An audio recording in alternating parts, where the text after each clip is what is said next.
Você sabe qual é o principal filme da cultura chicana e do universo cholo de um modo geral? Aí vai uma dica, hermanos. Você reconhece esta música?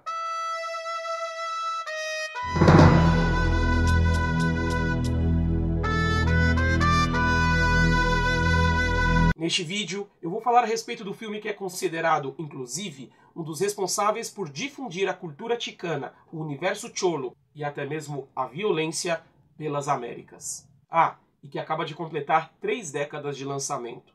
Blood In, Blood Out. Sangre por Sangre. Marcados pelo sangue.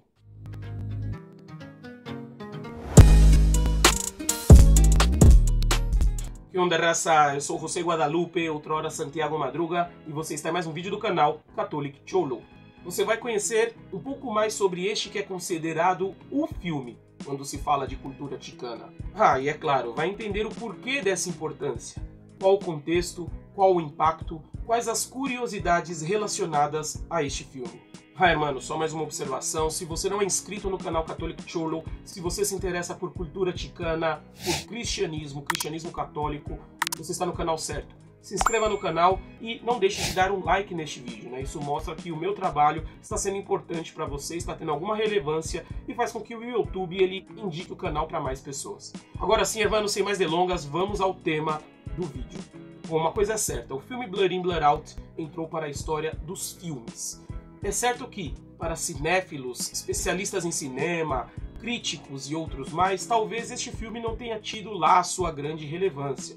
Ok, é um filme bom, um filme digno de uma tela quente, um cinema em casa, para quem é mais antigo aí vai lembrar, uma sessão da tarde, enfim, não tem nada demais. Mas isso não é o que acontece com aqueles que gostam de cultura chicana, universo cholo ou filmes relacionados a gangues. Bueno, hermanos, não por menos eu indiquei esse filme na minha playlist dos Top 5 filmes chicanos para se assistir, né? Inclusive, se você não assistiu ainda, eu vou deixar aqui no card e também na descrição deste vídeo. E agora eu vou falar um pouquinho mais a respeito dele. Bom, primeiramente, esse filme ele foi lançado no ano de 1993. Na verdade, ele completou 30 anos no ano passado. Este ano já está completando aí 31 anos de lançamento. E resumidamente, fazendo uma breve sinopse aí para quem não assistiu ainda o meu vídeo anterior sobre os 5 filmes chicanos que eu indiquei, basicamente ele conta a história de Miklo Velka. Miklo era um jovem meio chicano, meio estadunidense branco. No caso, a mãe dele era chicana e o pai dele um homem branco. Miklo ele vive com o pai em Las Vegas e o filme já inicia quando ele deixa o pai e se muda para o leste de Los Angeles, onde mora a mãe, a família da mãe, e nesta família ele tem inclusive tios, primos, etc. Os primos dele, que são os outros personagens principais, né, no caso o Paco e o Cruz Candelaria, o famoso Crucito, os primos deles, juntos com outros jovens chicanos ali do bairro, formam uma gangue de chicanos chamada Vatos Loucos. Inclusive o Miklo, ele também se sente parte integrante dela, e de fato né? Quando ele volta a gente vê todo um cenário aí que encaminha para esse desfecho. Bom, em determinado momento ele acaba indo preso. Na cadeia ele enfrenta uma série de dificuldades, e a primeira delas é porque ele é branco, né? Fenotipicamente, né? As pessoas veem ele como um loirinho que chegou na cadeia, só que ele se considera chicano. E na cadeia ele tem um choque de realidade, que é diferente das ruas. Por quê? Nas ruas, como nós vimos, existem gangues de chicanos que se enfrentam, são rivais. Inclusive na rua, né, ele era dos Vatos Loucos, inimigos dos 3 pontos. Chegando na cadeia, o que ele descobre? Lá, os presos eles se organizam não por pequenas gangues, mas sim por etnia, por raça. Então lá nós temos 3 grandes organizações. Nós temos a organização dos brancos, né, os Avers, não sei se é assim que se pronuncia, né, que é a vanguarda ariana. Nós temos a BDA, né, a guerrilha negra, a organização dos negros, e os chicanos se aglomeram na organização chamada La Onda. Bom, resumidamente falando, o Miklo ele tem uma série de dificuldades para ser aceito, mas por fim das contas ele acaba ingressando na La Onda e depois ele volta para as ruas. Nas ruas ele encontra um cenário totalmente diferente do que ele deixou. Os primos dele seguiram caminhos diferentes. O Paco ele acabou sendo encaminhado ao exército, ele acaba se tornando um militar, depois um policial. Já o Cruz, ele tinha uma carreira promissora como artista, mas se envolveu com drogas, e isso acabou atrapalhando tanto a carreira dele como a própria vida dele, né? A vida familiar, inclusive, ele se distancia da família, enfim. Existem uma série de conflitos nas ruas que envolvem Miklo, Paco e Cruz e outros integrantes ou personagens também do filme. No final das contas, o Miklo ele acaba voltando para a prisão e aí o filme toma um desfecho inesperado. Bueno, hermanos, resumidamente o filme é isso. O que falar a respeito da produção e algumas curiosidades e informações interessantes, importantes e relevantes. Vamos lá. Primeiramente sobre os atores, né? O Miklo, por exemplo, ele é interpretado pelo Damien Chapa, que curiosamente o Damien Chapa, eu não sei se ele tem uma vida que foi influenciada pelo filme Blood In, Blood Out, ou se ele influenciou o filme, não sei. Porque o que acontece, né? Artisticamente falando, o Damien Chapa ele começa a lançar uma série de filmes muito baseados assim nessa mesma história do Miklo. Você vai perceber que vários filmes do Damien Chapa ele segue essa mesma linha, né? Do jovem branco que na verdade é filho de ticano ou ticano, e aí ele tem uma dificuldade para ser aceito entre os chicanos, mas adquire respeito e tal. Vários filmes nessa linha. Ele tem um filme chamado Vatos Loucos, ele tem um filme chamado El Chicano, ele tem um filme chamado El Padrino, e todos seguem essa mesma linha. Então, na cena de Hollywood ele não fez sucesso, né? O grande sucesso dele mesmo foi Blood In, Blood Out, e depois disso ele tem uma série de filmes mais underground, né? Inclusive ele tem a própria produtora de filmes dele.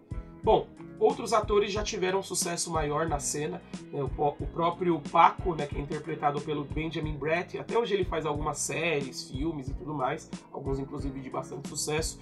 O Cruz Candelaria, que é interpretado pelo Reci Borrego, nós temos também o Enrique Castillo, nós temos o Raymond Cruz, vários outros atores muito importantes. E dentre eles eu vou destacar também o Danny Trejo. O Danny Trejo que depois consolidou uma carreira aí com vários outros filmes, séries, participações em vários trabalhos. E o Danny Trejo, que no filme ele interpreta o Jerônimo, ele havia sido preso de San Quentin, o presídio estadual de San Quentin. Eles gravaram o filme em um presídio que existe de fato e eles gravaram dentro do presídio. Então vários, inclusive, dos figurantes que aparecem no filme, dos presos, são de fato presos, são agentes carcerários. Então o Danny Trejo, por ter sido preso neste presídio, inclusive, ele havia sido uma das pontes para conseguir o contato para gravar lá dentro, né, a própria colaboração dos presos e de outros funcionários do próprio estado ali para poder fazer essa interação e a gravação do filme no próprio presídio. Mais curiosidades a respeito do filme é que ele é inspirado, né, em uma situação real. Então, por exemplo, as 3 grandes organizações mostradas no filme são inspiradas em organizações reais. A BGA, no caso, é inspirada na Black Guerrilla Family. A Vanguarda Ariana, os Avers lá, eles são inspirados na Aryan Brotherhood, uma organização de brancos. E a La Onda é inspirada na La M, a Mexican Mafia, né, a máfia mexicana que existe dentro dos presídios norte-americanos, a organização dos chicanos e mexicanos a eles associados. Bom, outra curiosidade é que o filme ele teve como coprodutor, ou uma das mentes pensantes, roteirista e tudo mais, o Jimmy Santiago Baca, que no filme ele também atua como um dos integrantes do alto escalão da La Onda, o Gato, esse aí que vocês estão vendo. Ele é um roteirista, ele é poeta, ele é artista, ele tem uma série de trabalhos relacionados à vida dos chicanos nos Estados Unidos, e ele foi preso em sua juventude, e ele que trouxe a inspiração das situações, das gangues, das organizações dentro do presídio, e ele foi um dos principais, então, nomes por trás da produção do filme. E esse filme ele era para ter sido estrelado, e não só, mas roteirizado, inclusive, dirigido pelo Edward James Olmos, né, aquele ator famosíssimo chicano, e que havia sido chamado, cogitado até, a princípio iniciou o trabalho, né, e depois se afastou, teve uma divergência, um conflito de ideias, e ele acabou saindo, e por isso o Jimmy assumiu no lugar dele. O Edward James Olmos acabou fazendo seu próprio filme também trabalhado nesse mesmo tema. Ele lançou esse filme inclusive um ano antes, que é o famoso filme American Me, né, América do Medo, que conta a história inclusive da Mexican Mafia, da La M, mas isso já é uma outra história, né, um outro vídeo. Enfim, então essa é uma das curiosidades a respeito do Blood In, Blood Out. Bom, outra curiosidade para quem não sabe, o filme poucas semanas antes de ser lançado nos cinemas, teve que mudar o nome de Blood In, Blood Out para Bound by Honor, que seria algo mais ou menos como Vinculados pela Honra. Isso por quê, irmãos? Porque blood in, blood out significa sangue entra, sangue sai. É a prática que a La Onda, isso inspirado tanto na Mexican Mafia quanto na Nuestra Família, que é uma outra organização criminosa inimiga da Mexican Mafia, que é a ideia de que para que o indivíduo ele seja batizado, né, no sentido de entrar na organização, ele tem que eliminar, ele tem que matar um dos inimigos da organização. Então o sangue sai do inimigo para que o sangue dele entre na organização. Basicamente o conceito é esse. Bom, e a principal causa da alteração desse nome foi porque um ano antes, em 1992, havia acontecido o famoso episódio envolvendo Rodney King, que era um homem negro que foi espancado injustamente pela polícia, gerou uma série de conflitos, de desordens, principalmente no leste de Los Angeles, né, quebra-quebra, população nas ruas quebrando tudo, queimando veículos, etc. Isso, inclusive, foi um dos fatores motivadores lá para a alteração das leis de direitos civis, inclusive leis que contemplassem mais direitos aos negros, né, por conta do racismo até então é uma coisa muito presente nos Estados Unidos. Então, um episódio como esse, conta-se que também foi instigado pelo lançamento daquele filme Boys in the Hood. Quem é aí do rap, quem gosta de filme de gangue, conhece esse filme. Esse filme dizem que foi um dos estopins, um dos gatilhos para ativar a população negra a protestar nas ruas. Qual era o medo, então, dos produtores de Blood in, Blood Out? Que com o lançamento do filme, isso também instigasse os chicanos a fazerem protestos e quebras em Los Angeles e demais estados, né, e cidades, municípios, enfim, dos Estados Unidos. Então, por conta disso, eles ficaram com medo e mudaram o nome do filme. No entanto, isso não pegou. Posteriormente, o filme manteve aí o Blood in, Blood Out, e nos outros países ele foi traduzido, países de língua espanhola, Sangre por Sangre, sangue pelo sangue. No Brasil, ele foi lançado como Marcados pelo Sangue. Curiosidades ainda sobre o filme, né? A dublagem do filme é muito legal, boa, em vários sentidos, mas aí eu vou fazer uma crítica curiosa, né? A dublagem brasileira. O Brasil ele é reconhecido mundialmente pela sua dublagem. Nós temos uma das melhores, na minha visão, talvez a melhor dublagem que se tem no mundo. Mas a dublagem brasileira foi muito zoada, muito ruim, né? Isso por uma falta talvez de conhecimento específico de algumas coisas. Exemplo, gírias chicanas. Vou dar um exemplo para vocês, né? Os vatos loucos, né? Então, vato, um termo que os chicanos usam para se referir a si mesmos. Mas vatos loucos era a gangue deles. E no Brasil eles traduziram por porras loucas. Então, assim, alguns termos foram muito ruins, né? E não deu muito certo. Já a dublagem em espanhol foi muito interessante porque os próprios atores chicanos dublaram, né, os seus personagens. Então, assim, ficou uma coisa muito real, muito próxima. Parece que você assistindo em espanhol, você está assistindo o original, né? Quando, na verdade, o filme ele é feito nos Estados Unidos, ele é feito em Spanglish. Se você não sabe o que é Spanglish, irmãos, eu sugiro, inclusive, que você assista o meu vídeo, que eu vou deixar aqui no card, que fala sobre isso. Bom, e para fechar, este filme ele é um dos responsáveis pelo boom que ele teve ao redor do mundo, né? Ele foi lançado em praticamente todos os países e levou a cultura chicana, ou mais especificamente a cultura choleira, né? A subcultura chola, para outros países. Então ele levou a questão do linguajar, da postura, das roupas, do estilo visual, da estética dos chicanos. Levou também bastante influência e conceito do lowrider, né? Dos carros lowrider. Enfim, ele conseguiu levar essa influência chicana, chola, para outros países. Bom, mas é aí que começam os problemas, né? Porque ele também foi, segundo muitas autoridades de outros países, o responsável por de certa forma, instigar o aumento da violência entre os jovens. Isso porque, irmãos, curiosamente o filme nos primeiros dias de lançamento no cinema, nas primeiras semanas, não teve muita adesão, não fez muito dinheiro, não teve muito sucesso.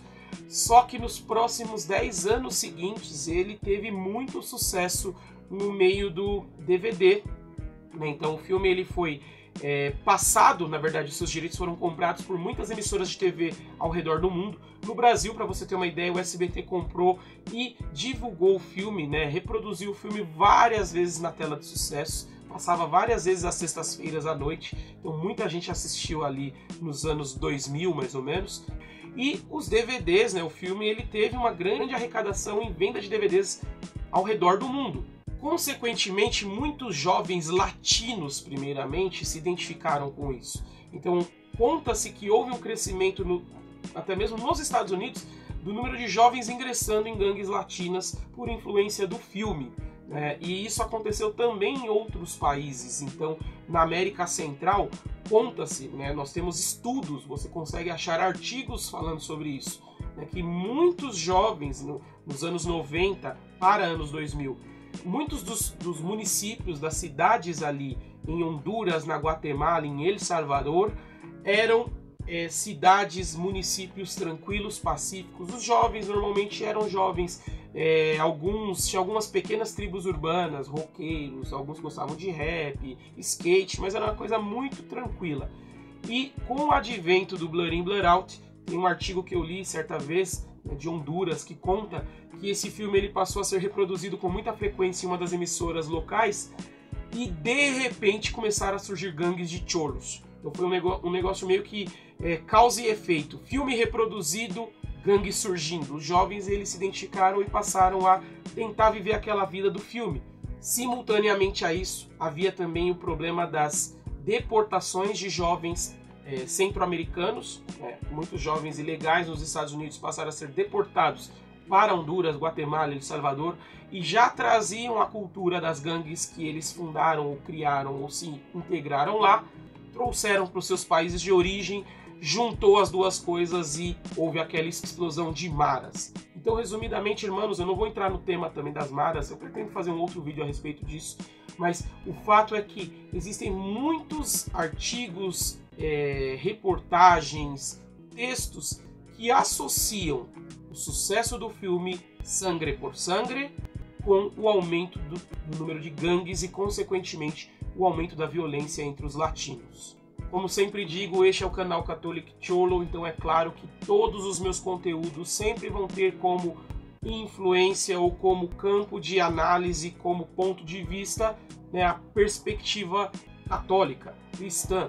E nesse sentido, é claro que tem os aspectos positivos do lançamento de Blur In, Blur Out, tem os aspectos negativos. É claro que o aspecto da violência, da má influência que trouxe a muitos jovens, infelizmente, isso é lamentável, Por mais que algumas pessoas digam, mas a culpa não é do filme, a culpa é de quem assiste, não é bem assim, nós sabemos. Hoje em dia, com a minha maturidade, com alguns anos a mais nas costas, eu sei que não é tão simples assim.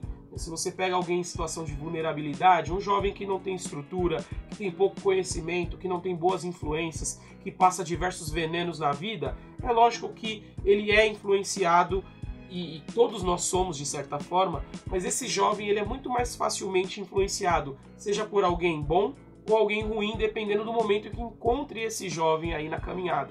Então, é fato que o filme sim pode ter influenciado negativamente diversas gerações de jovens e talvez ter contribuído para o aumento da violência, para a morte, para coisas ruins.